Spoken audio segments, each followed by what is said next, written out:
Gracias, senador presidente, compañeras y compañeros senadores.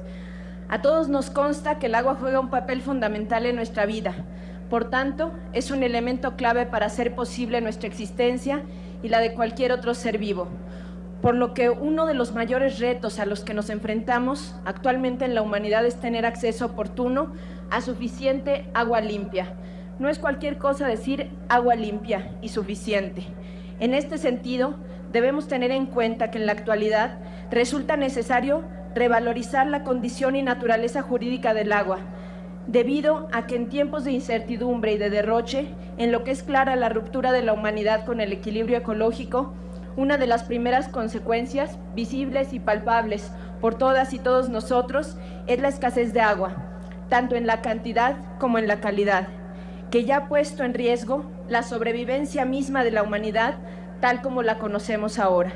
Debemos tener presente que el agua en nuestro país se ha convertido en un asunto de seguridad nacional por su escasez, su baja calidad, las pocas posibilidades de reuso e incluso las pocas posibilidades de hacer un reuso eficaz, aún existiendo plantas tratadoras de agua, y la irregular distribución que ocasiona el constante crecimiento de la demanda, la ineficiencia de su uso y el aumento de los niveles de contaminación, y en algunos otros factores como la falta de transparencia incluso. Por ello, para el tema de hoy, el que hoy nos ocupa, en la aprobación del dictamen de esta minuta para reformar el artículo 4º constitucional, es de gran valía recordar la declaración realizada el 28 de julio del año pasado por la Asamblea General de las Naciones Unidas, por la que declara el derecho al agua potable y al saneamiento como un derecho humano esencial para el pleno disfrute de la vida y de todos los derechos humanos. Quiero comentarles que incluso en este Senado, muchas y muchos hemos propuesto que se incorpore al artículo 4º constitucional el derecho al agua potable y al saneamiento. Finalmente, fue la colegisladora la que se apuró a dictaminar a favor. Y una realidad es que hoy tendríamos que aprobar esta minuta. Con lo anterior, sobre todo esta aprobación de Naciones Unidas, reconociendo el derecho al agua potable y al saneamiento como un derecho humano, nos queda claro que el derecho al agua es un esencial elemento para el disfrute pleno de la vida. Lo anterior es así en virtud de que no son solamente elementos o componentes principales de otros derechos, como el derecho a un nivel de vida adecuado, son más bien derechos independientes que como tales deben ser reconocidos. Esta reforma tiene importancia porque la realidad ha comprobado que no es suficiente exhortar a los estados a que cumplan con sus obligaciones de derechos humanos relativas al acceso al agua potable y al saneamiento, sino que es necesario que existan los ordenamientos jurídicos que obliguen a los estados a respetar plenamente este derecho, con lo cual se le otorga a los ciudadanos y las ciudadanas las herramientas jurídicas necesarias a fin de que se promueva la protección del derecho humano al agua potable y al saneamiento desde el ámbito constitucional y legal. Si bien nuestro país ha cubierto anticipadamente los objetivos del milenio, los datos son verdaderamente aterradores. A la fecha, más de 10 millones de mexicanos y mexicanas no cuentan con el servicio de agua potable en sus hogares y aproximadamente 14 millones de connacionales no tienen servicio de drenaje en sus domicilios. Así de delicado es el problema, así de grandes son los retos. En lo que respecta a nuestro país, tenemos que desde hace algunos años se empezó a impulsar la idea de elevar a un rango constitucional el derecho al agua como un derecho humano. Aquí mismo lo hemos propuesto. Por ello, muchos hemos insistido en que el agua, además de que sea considerado un derecho fundamental, debemos preocuparnos por incluir en la disposición constitucional el diseño de políticas públicas que garanticen el derecho social al agua, asimismo como el derecho a un sistema de abastecimiento y gestión del agua que ofrezca a la población una justicia distributiva, que eventualmente brinde iguales oportunidades de acceso al agua, guardando ese derecho una relación de interdependencia con otros derechos reconocidos en la Constitución mexicana, como es el tema de la salud. Hago un paréntesis. Quizá una de las mayores causas de falta de los niños a la escuela y una de las principales causas de muerte de niños menores de 5 años en el mundo y en nuestro país es la falta de agua potable y evidentemente enfermedades que son provocadas por la falta de salubridad en el agua. Así que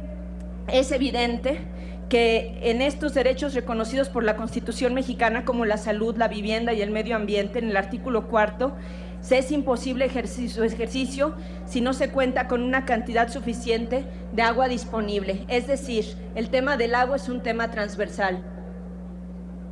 El derecho al agua, como un derecho humano, es éticamente aceptable, absolutamente deseable, pero lamentablemente choca también, y hay que decirlo, directamente con la función administrativa del Estado. Estamos hablando de que el acceso constante al agua responde a uno de los fines básicos del Estado, que en este caso es la satisfacción de necesidades colectivas como actividad prestacional de interés general. Es así que el acceso al agua es en sí mismo también un derecho al servicio público, por lo cual factores como la distribución heterogénea del líquido, la infraestructura de cobertura de organismos de agua potable, la insuficiencia financiera de estos organismos operadores, la geografía de las comunidades que demandan agua y la demanda en sí, influyen directamente en la capacidad del Estado de proveer agua a sus habitantes, lo cual sería lo deseable. Quiero mencionar que aunque en el plano internacional tenemos que el derecho humano al agua está reconocido en varios instrumentos jurídicos, lo real es que debemos también ponernos a trabajar en lo relativo a los instrumentos jurídicos que harán eficiente esta reforma constitucional, ya que el Estado debe proveer a los usuarios de los recursos judiciales y administrativos que sean efectivos para la defensa correcta de este derecho. Como se observa, el derecho al agua como derecho humano que estamos intentando plasmar en nuestra Constitución política responde a una tendencia mundial por preservar el ámbito constitucional de los derechos que no son inherentes como seres humanos y que en teoría ya no son obligatorios por parte de algunos instrumentos internacionales como el Pacto Internacional de Derechos Económicos y Sociales que hemos referido con anterioridad. Sin embargo, siempre es preferible establecer de manera clara y expresa cuando los derechos humanos se trate, y este es un caso que de verdad vale la pena estipular,